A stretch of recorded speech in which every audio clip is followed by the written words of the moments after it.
Hola, muy buenas tardes. Muchas gracias por la invitación, el poder participar en el Congreso. Me siento muy complacido, muy contento. La UPEL como alma mater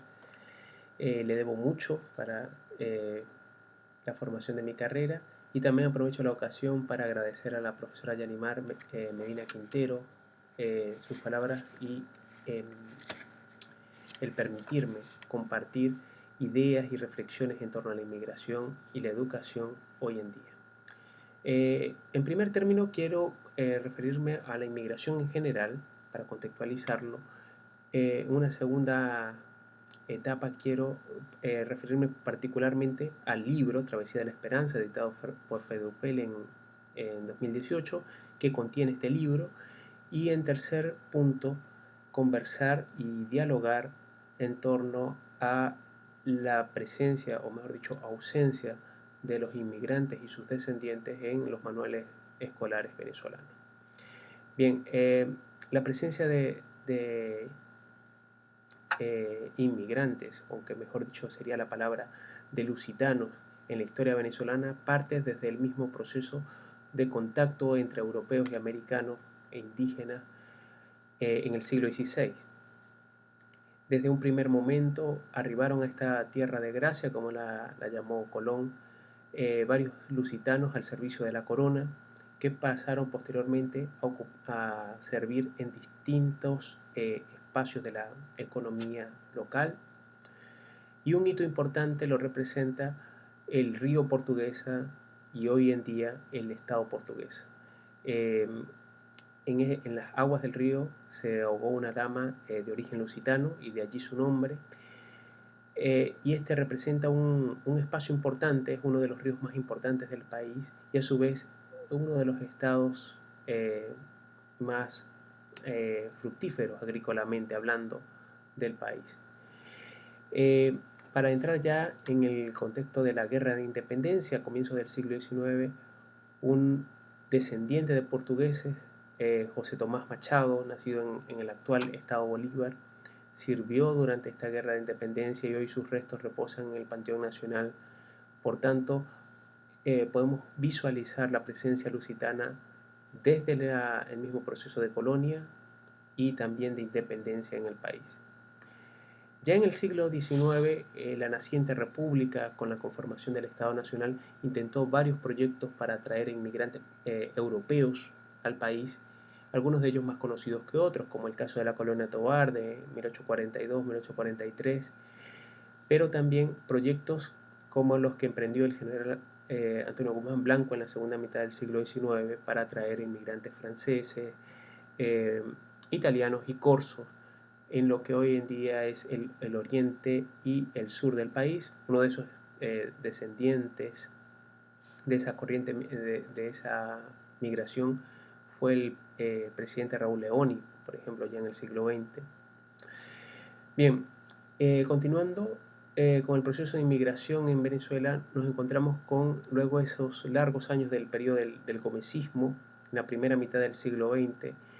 que conllevaron una restricción de la presencia de inmigrantes en el país. El general Gómez consideraba que la atracción de un número elevado de inmigrantes podía significar la proliferación o circulación de ideas contrarias a las corrientes del Estado en ese momento, y por eso hubo un largo espacio de limitación y restricción a la inmigración en general, al contrario de lo que estaba ocurriendo en el contexto americano en ese momento, donde la Argentina, Estados Unidos y Canadá recibieron números importantes de inmigrantes europeos. Ya en 1936, con el arribo al poder del general Eleazar López Contreras, nos encontramos con una nueva etapa de la inmigración en el país, particularmente marcada por el programa de febrero, las ideas de don Alberto Adriani y de don Arturo Uslar Pietri.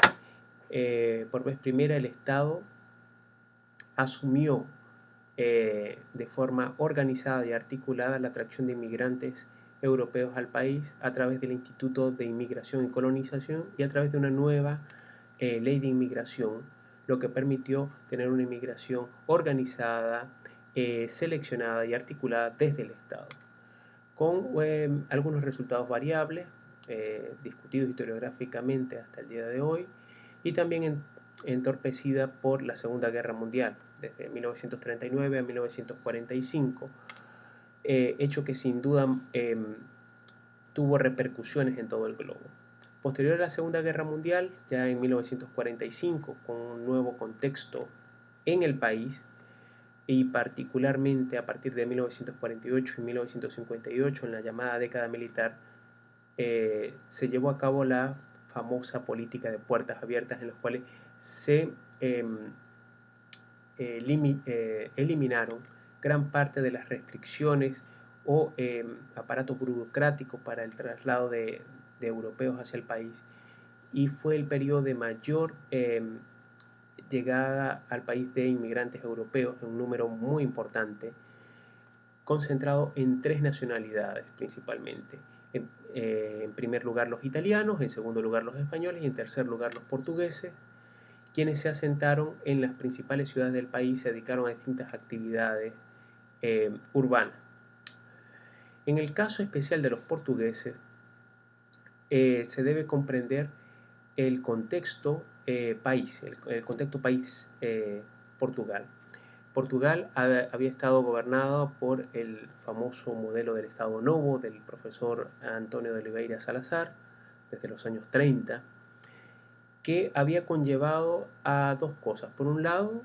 el aislamiento internacional del país, y por otro lado, la situación que comenzó a presentarse desde la década de los 50 y acentuada en los 60, de las guerras de liberación nacional o guerras de descolonización en África. Muchos jóvenes portugueses decidieron emigrar para evitar servir en Angola o en Mozambique, sobre todo en el conocimiento de lo duro que sería el servir y las características de estas guerras lejanas. Bien, por otra parte, la inmigración portuguesa estuvo concentrada en hombres jóvenes, estamos hablando de hombres entre 25 a 35 años de edad, con un nivel de escolaridad medio, principalmente básica y secundaria en algunos casos, que declararon tener conocimientos en ciertas experticias técnicas y agrícolas. Arribaron principalmente por el puerto de La Guaira y luego hacia Caracas, y de Caracas hacia el interior del país, en las principales ciudades. Y resulta significativo mencionar que más del 60% de la inmigración portuguesa de esta época provino de la isla de Madeira, el resto del Portugal continental. Bien, en ese sentido, vale la pena también considerar etapas del proceso de inmigración portuguesa. Y en ese contexto debemos entender una primera etapa entre el año 45 al año 61, de una primera oleada de inmigrantes portugueses, si se quiere, el grupo de ancla o de base para la llegada en las décadas posteriores de un segundo flujo, momento de la inmigración portuguesa, que sería entre el año 61 y el año 83 aproximadamente. Y a partir del año 83 comienza a evidenciarse un descenso significativo de la inmigración portuguesa en el país, y no solamente portuguesa, sino también europea en general, debido a las condiciones que habían cambiado en el viejo continente. Bien, en ese contexto debemos entender que este proceso de afianzamiento, integración económico y social de la inmigración portuguesa trajo consigo un proceso importante de traslado de Caracas a las principales ciudades del interior del país, comenzando por, entre ellas Maracaibo, Valencia, Maracay, Barquisimeto, dedicándose en una primera instancia a actividades económicas como el comercio, el pequeño comercio, y posteriormente en la década de los 60 y 70 diversificándose a otro tipo de actividades comerciales. En el caso de la inmigración portuguesa en Barquisimeto, esta comenzó a organizarse en clubes sociales a partir de la década de los 60, de los 70, disculpen, como el Centro Luz Solarense, el Club Atlántico Madeira, que tuvieron una importante repercusión local. Los diarios de la época, por ejemplo, El Informador y El Impulso, daban cuenta de las celebraciones en torno al 10 de junio, Día Nacional de Portugal, que se realizaban en la Plaza Bolívar de Barquisimeto, por ejemplo, en la cual también en estos diarios quedó registrado todos los comercios, restaurantes y otras comunidades migrantes que se congratulaban con la comunidad portuguesa en Barquisimeto. Asimismo, es importante mencionar la conformación de una parroquia dirigida especialmente para la inmigración portuguesa con un sacerdote portugués a cargo, el padre Joao, y la edificación de la iglesia en honor a Nuestra Señora de Fátima en el este de la ciudad de Barquisimeto, edificio que se puede visitar hoy en día. Entonces vemos cómo a partir de la década de los 60 y 70 comienza un proceso de arraigo y mucho más complejo de la inmigración portuguesa. Comienzan a conformarse familias luso-venezolanas, a tener descendientes entre 3 y 5 aproximadamente, y eso hizo también que el proceso de acercamiento e integración con la sociedad local fuese mayor. Para compartir alguna experiencia, durante mi etapa de estudio, tuve estudios con descendientes de portugueses. Luego en la universidad también tuve contacto con profesores descendientes de portugueses e investigación con descendientes de portugueses.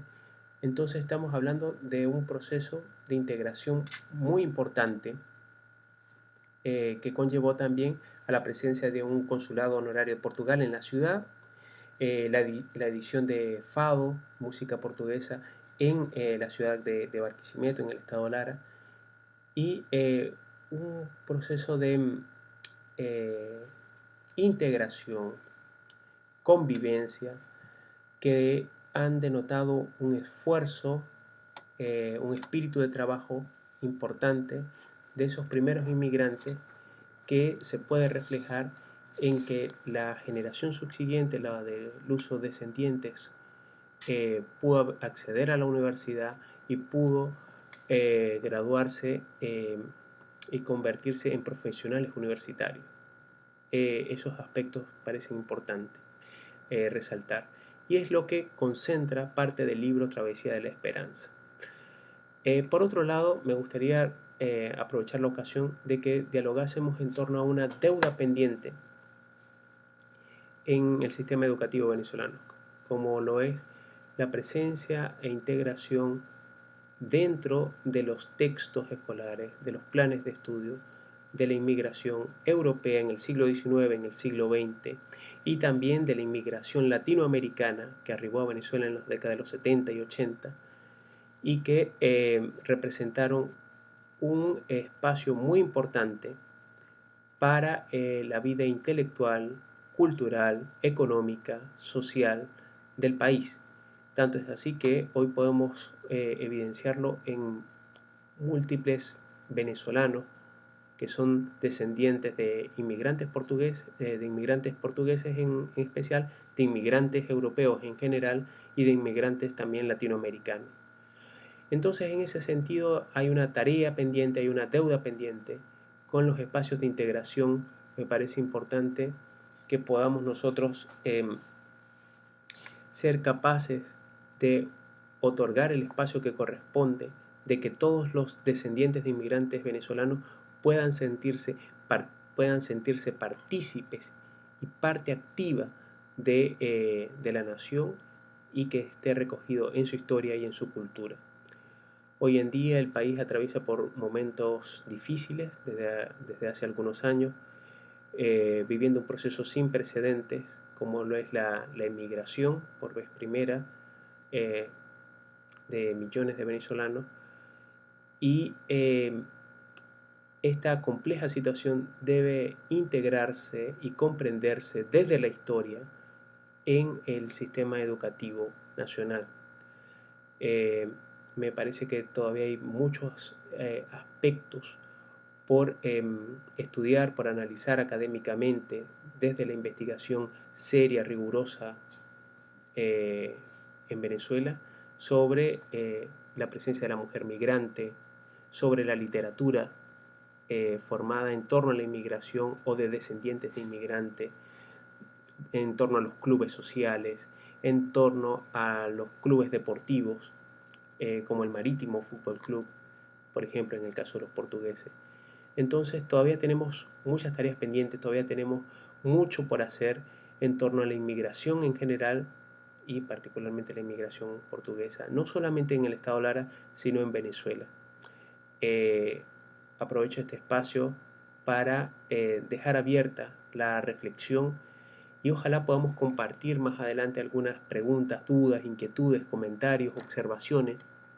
a través de la posibilidad que nos permite el Internet, de los correos electrónicos, para